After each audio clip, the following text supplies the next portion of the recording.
Good afternoon. I am Shantelle Wright. I'm the founder and CEO of Achievement Prep, which is a public charter school network here in the district.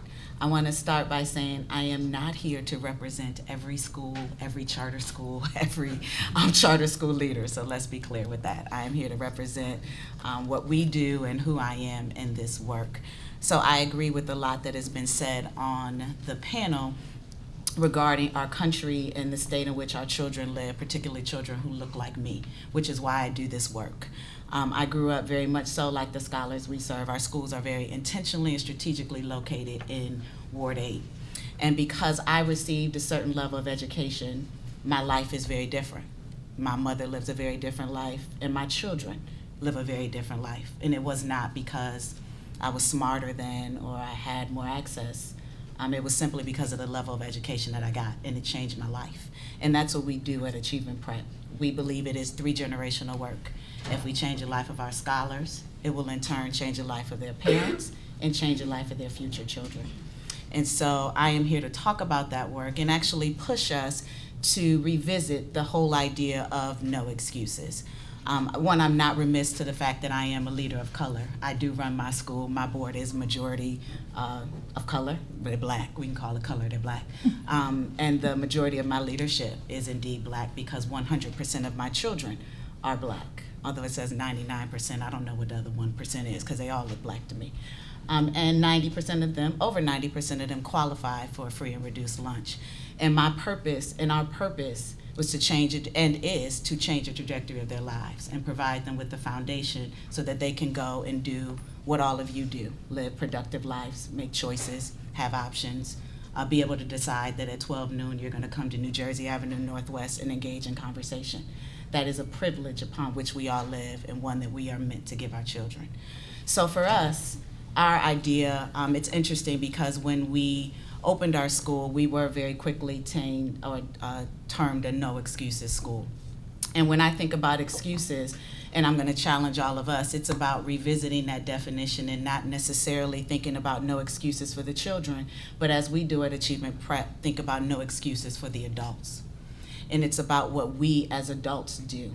I believe wholeheartedly that schools rise and fall based off what adults in the building do. It has nothing to do with the children that you serve. I don't care if they're black, white, purple, green, rich or poor. It's about what the adults in the building do, what they expect, and what they will accept when it comes to doing their jobs, which is to be brain surgeons and decide what goes in and out of a child's brain and how strong and smart that child gets based off the time that they are with them.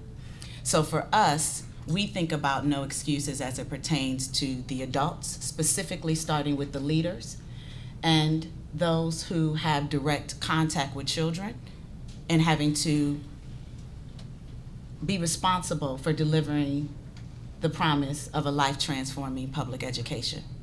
And so we think about and we hear all the time the excuses of why schools don't work. I personally believe that our public education system does exactly what it was supposed to do, which is create a set of have and have-nots. That's why it was created. That's why our country exists. We thrive on people being lower and having a lower class and upper class. That's what a capitalistic society is. That's what it does. That's what our public education was meant to do many years ago when it was started.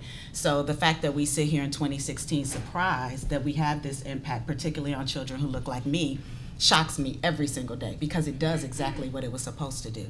But what I was called to do as the leader of a high-performing school, and I say that in quotes because I think as a country we celebrate such mediocrity, and so what is really a high-performing school? We're a good school, but children deserve great schools, particularly the children that we serve.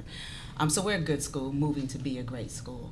But I think public education does exactly what it was supposed to do, which is support an uneven society. And I think there are many ills that impact the children that I serve, and I serve them daily. I left them to come here and sit and talk to you all. And so what I think about when I think about a school is creating a place where excuses will not allow us not to do what we were called to do and what we're charged to do, which is to provide a level of education that will allow children not to just survive and not just to leave their neighborhood, but to thrive and to actually be productive citizens who can change the world, who can be those billionaires that will then impact how money is used and how reform happens and what their lives look like, and more importantly, help their mother and help the future children that they will have. And so when we think about no excuses, again, it is about the grown-ups. It's directed at us as leaders first, and then at the schools and adults we lead. We all know the excuses. Children don't come to school regularly. How can they learn? They're frequently late. They miss their homework. They miss the first period. They're hungry. How can I expect more of them? How can anybody expect more of me? I do everything. My God, we hear all the excuses.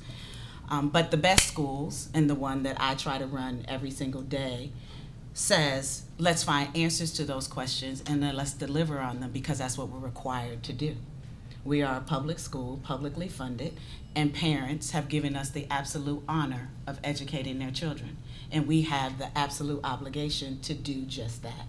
And so we think about everything. We think about, what does it mean to support a child who does come to school late? What does it mean to support a child who needs to be able to even get to school? What does it mean to support a child that has had a history of being in a school that has been physically unsafe, emotionally unsafe, and they come here with all of that baggage and they think about that, and that's how they've shown up in the space? How do we support them? How do we think about it? For us at Achievement Prep, we recognize that our school cannot be separate from our community, and that it is absolutely our obligation to make sure that what we do works within our community.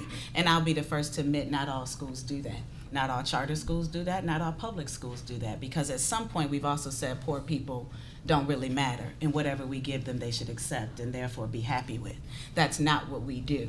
But we don't make excuses for the fact that our children are poor. And what we tell them is that when you cross that threshold, you are 100% expected to give us the 100% best of you. And I say to every adult that walks into that building, you are 100% expected to give the best to that child.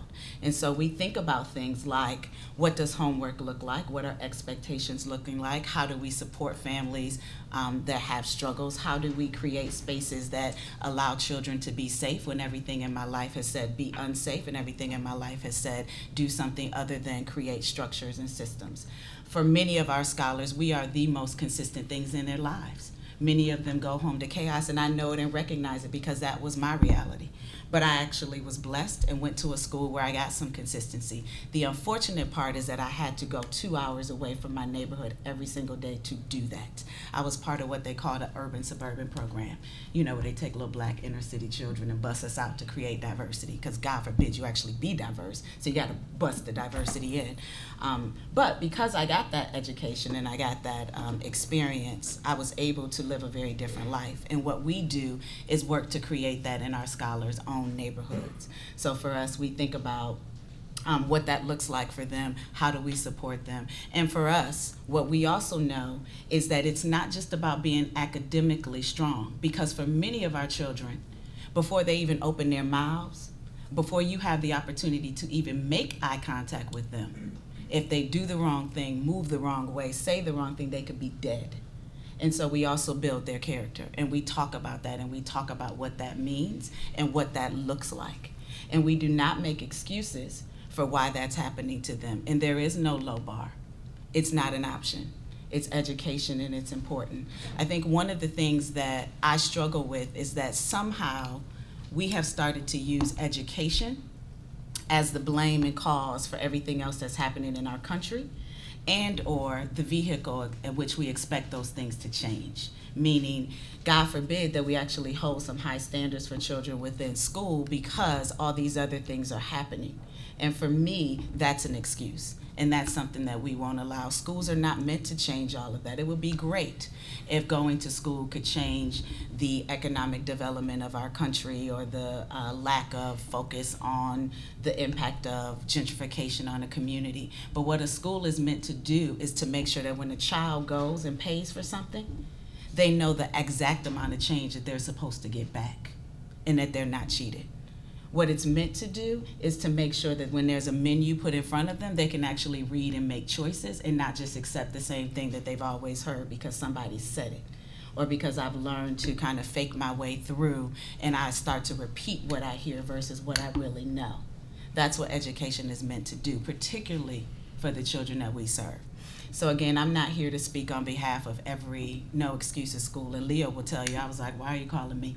That's not my job. I'm not here to defend Success Academy or KIPP or anything like that. But what I am here to do is talk about excuses as they pertain to the adults who have the absolute honor and privilege to stand in front of children every single day. And to also come from an operator perspective that talks about the power of the same systems and structures that are so regularly criticized for the children that we serve, and let you all know how they've impacted our scholars, how they've changed their lives, and the impact that we're making in this city. Thank you. Thank you.